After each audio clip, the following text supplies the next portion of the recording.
The last time Davis Webb played ASU, it did not go well for the Sun Devils as the Texas Tech Red Raiders just shellacked Arizona State in the 2013 Holiday Bowl, but a new team for Davis Webb, a different result for Arizona State as they win this one 51-41 over Cal. Alongside the Sun Devil source, Chris Cartman, I'm Jordan Ham, Sports 360 AZ, and Chris, it was a tale of two halves for Arizona State. Seemed to struggle a lot in the first half, but had some big plays here in the second half to seal it. Yeah, just insane second half, right, Jordan? 41 points for ASU in the second half, 31 in the fourth quarter. That's the most points by any FBS team in the fourth quarter this year. We've talked a lot about the turnover margin being an issue, but really the ASU had much better performance from Manny Wilkins as a quarterback.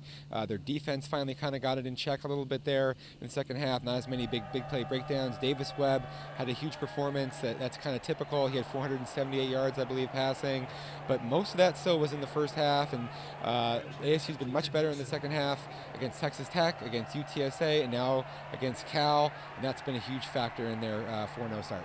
Three guys that had a big impact on the second half were guys that the Sun Devils didn't have for most of the year so far. Laiu Mokiola to injury and then to suspension, J.J. Wilson and Salamo Fiso. All three of them made a huge impact here in the second half. Exactly. So in the second half against UTSA, they moved Laiu Mokiola, who's been battling with a hamstring injury, to spur, and that immediately changed their success around. In this game, he starts out at spur. That's a position that he's played really successfully when healthy to this point in his ASU career.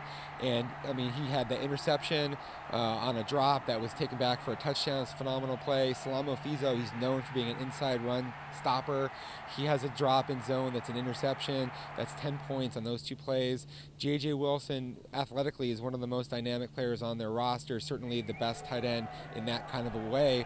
They had gone with the Sparky formation, back-to-back plays. There was a timeout that was called.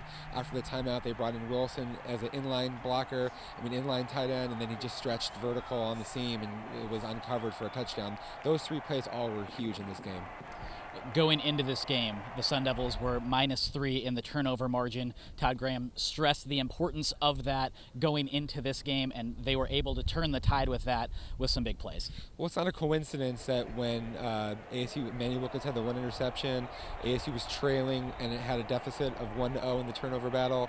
Then in the second half, they get the two turnovers, they get another one.